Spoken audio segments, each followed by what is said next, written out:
welcome back to our channel. So இன்னைக்கு நாம என்ன பார்க்க போறோம் அப்படினு பாத்தீங்கன்னா இந்த orthodontic ட்ரீட்மென்ட் எடுத்துக்கறாங்க இல்லையா பற்களுக்கு அதாவது கிளிப் பிராக்கெட்ஸ் பிரேசஸ் இதெல்லாம் போடுறாங்க இல்லையா சோ இந்த மாதிரி போடும்போது அந்த பற்களை வந்து எப்படி பாதுகாக்கணும் எந்த மாதிரி பிரஷ் பண்ணனும் and எந்த மாதிரி க்ளீன் பண்ணி வெச்சுக்கணும் and என்னென்ன விஷயம் பண்ணனும் என்னென்ன விஷயம் பண்ண கூடாது and அந்த மாதிரி பண்ணா என்ன நடக்கும் அப்படிங்கறத பத்தி தான் இந்த வீடியோல நம்ம பார்க்க போறோம் and அது கூடவே சேர்ந்து ரீடைனர்ஸ் அப்படினா என்ன and அது எதுக்காக ரொம்ப நாளைக்கு போட சொல்றாங்க அப்படிங்கறத பத்தியும் இப்போ இந்த வீடியோல பார்க்க போறோம் வாங்க போலாம்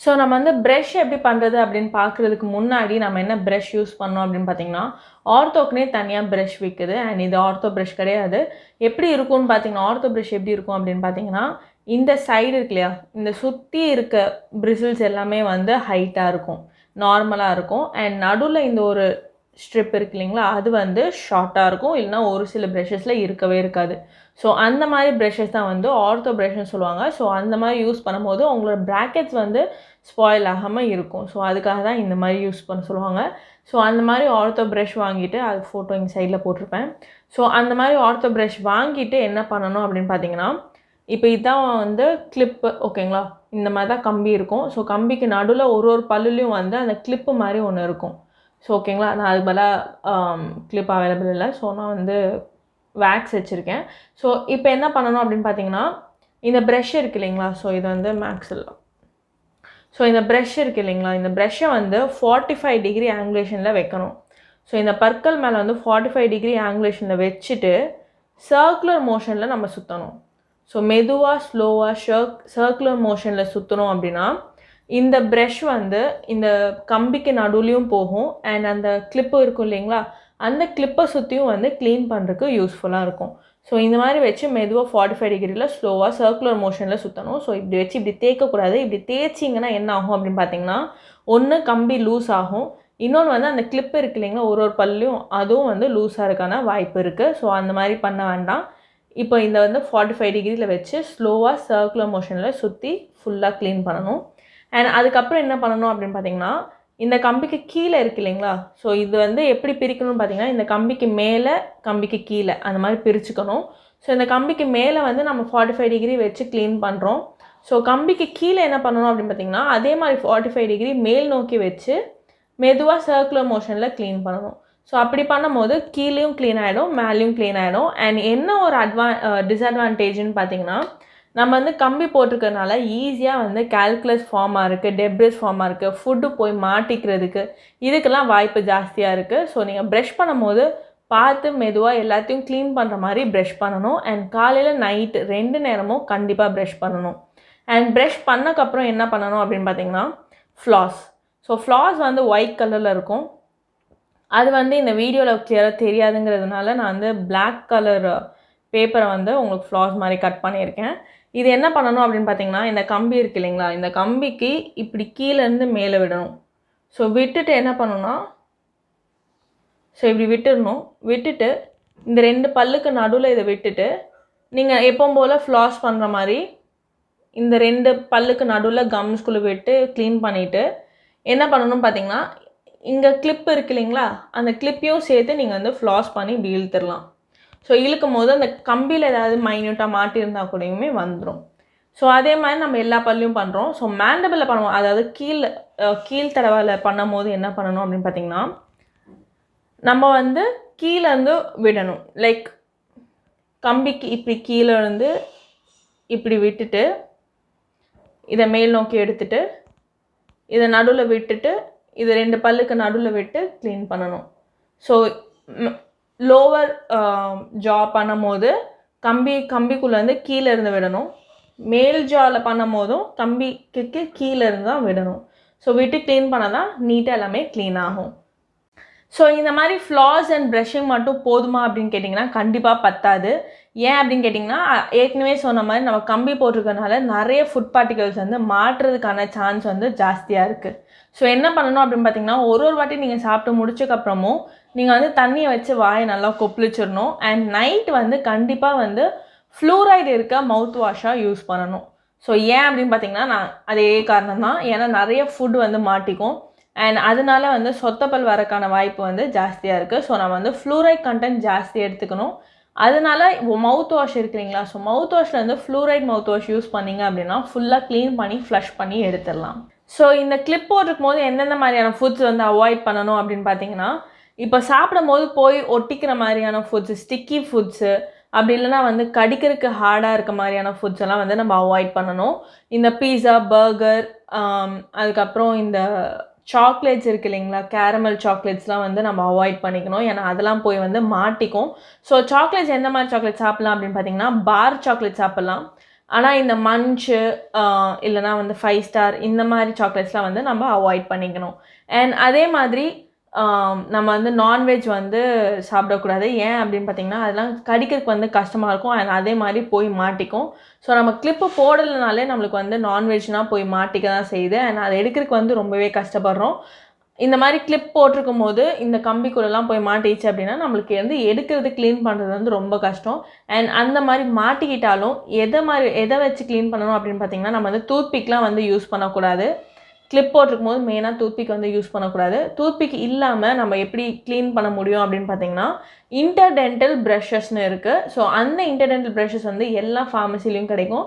நீங்கள் அதை வாங்கி அதை வச்சு க்ளீன் பண்ணலாம். ஸோ அதை வச்சு க்ளீன் பண்ணால் ஓரளவுக்கு நம்மளுக்கு வந்து க்ளீன் ஆகிடும். ஸோ எதனால் வந்து ஹார்டாக சாப்பிடக்கூடாது அப்படின்னு பார்த்தீங்கன்னா, நம்ம ஹார்டாக கடித்தோம் அப்படின்னா நம்மளோட பேண்ட் மாதிரி ஒன்று போட்டிருப்பாங்க. ஸோ மோலாரில் வந்து பேண்ட் மாதிரி ஒன்று போட்டிருப்பாங்க. அந்த பேண்ட் வந்து என்ன ஆகும்னு பார்த்தீங்கன்னா, நம்மளோட பற்களை வந்து ஃபுல்லாக குத்திடும்.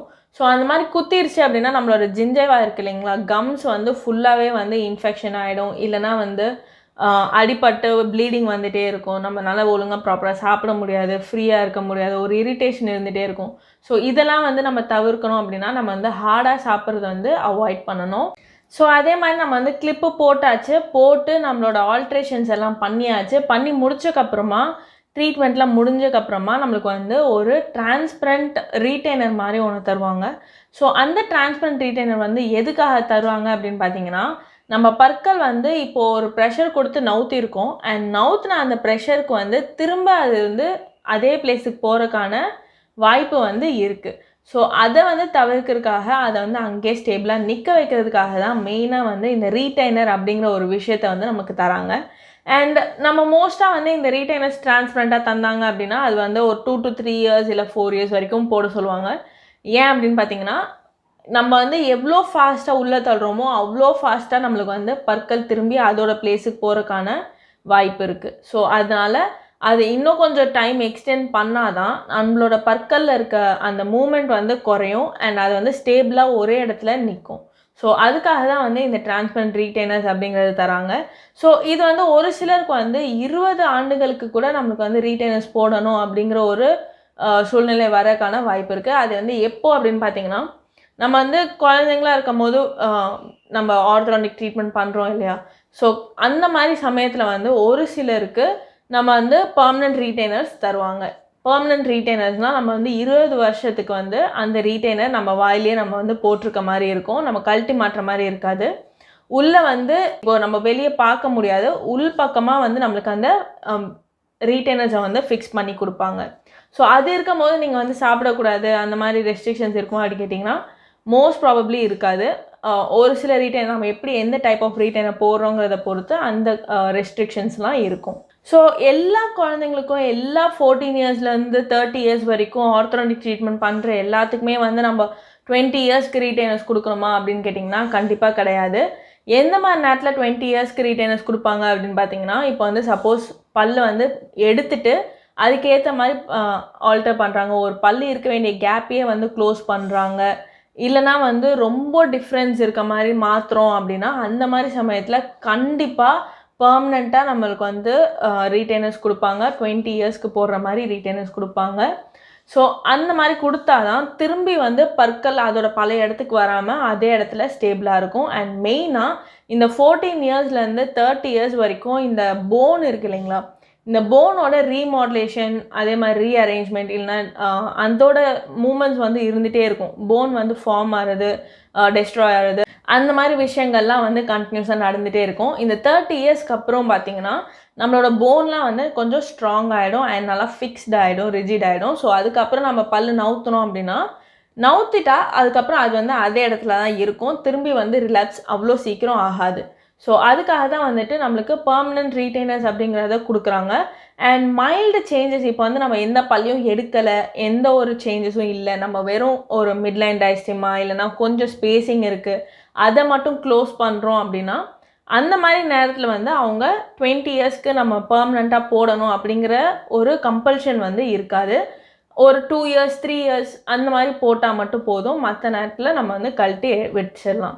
ஸோ இப்போ கழட்டி மாட்டுற மாதிரி ரீட்டைனர்ஸ் கொடுக்குறாங்க அப்படின்னா அதை எப்படி மெயின்டைன் பண்ணணும் அப்படின்னு பார்த்தீங்கன்னா, அது வந்து மினிமமாக 18 ஹார்ஸ் ஆகுது நம்ம கண்டினியூஸாக போட்டுட்ருக்கணும் அப்படிங்கிற ஒரு கம்பல்ஷன் இருக்கும். ஸோ அந்த மாதிரி நேரத்தில் நம்ம வந்து சாப்பிடும் போது அதை கழட்டிட்டு தான் சாப்பிட்டானோம். ஸோ கழட்டிட்டு நம்ம சாப்பிடும் போது சாப்பிட்டுட்டு திரும்ப நம்ம மாட்டுறோம் இல்லையா, அப்போ வந்து நம்ம வந்து வாயை நல்லா கொப்பளிச்சுட்டு, அதாவது காகிள் பண்ணி ஸ்பிட் பண்ணிவிட்டு, அதுக்கப்புறம் நம்ம ரீட்டைனரையும் வாஷ் பண்ணிவிட்டு அதுக்கப்புறமா வேர் பண்ணிக்கணும். ஸோ இந்த மாதிரி பண்ணுறதுனால நம்மளோட பற்களில் வந்து சொத்தப்பல் வராமல் இருக்கும். ஏன்னா நம்ம வந்து ரீட்டைனர்ஸ் போட்டுட்டோம் அப்படின்னா நம்மளோட பற்கள் வந்து நம்மளோட சலைவாலேருந்து செப்ரேட் ஆகிடுது. ஸோ அதனால் நம்ம பற்களில் சப்போஸ் எதாவது மாட்டி இருந்தது அப்படின்னா அதுக்கு வந்து ஒரு நல்ல ஒரு சூழ்நிலை வந்து நம்ம ஏற்படுத்தி கொடுக்குற மாதிரி. ஏன் அப்படின்னு பார்த்தீங்கன்னா, நம்மளோட சலைவா இருந்துகிட்டே இருந்தது அப்படின்னா அது வந்து ஃப்ளஷ் பண்ணி நம்ம வாயை வந்து கிளென்ஸ் பண்ணிகிட்டே இருக்கும். ஸோ அப்படி பண்ணும்போது ஏதாவது மாட்டிருந்ததுன்னா க்ளீன் ஆகிடும். அப்போ வந்து சொத்தப்பல் ஏற்படாது. இப்போ நம்ம ரீட்டைனர்ஸ் போடுறோம் இல்லைங்களா, ஸோ போட்டுட்டோம் அப்படின்னா அந்த ஃப்ளஷிங் மெக்கானிசம் வந்து ஸ்டாப் ஆகிடுது. ஸோ அதனால் நம்ம பற்களில் மாட்டியிருக்க ஃபுட் பார்ட்டிக்கிள் வந்து நம்மளோட பற்களை வந்து பாதிக்கிறதுக்கு வாய்ப்புகள் ஜாஸ்தியாக இருக்குது. ஸோ உங்களுக்கு இந்த வீடியோ பிடிச்சிருந்ததுன்னா லைக் பண்ணுங்கள், ஷேர் பண்ணுங்கள் அண்ட் மறக்காமல் இந்த சேனல் சப்ஸ்கிரைப் பண்ணுங்கள். இன்னும் நிறைய வீடியோஸ் உங்களுக்காக காத்துட்ருக்கு.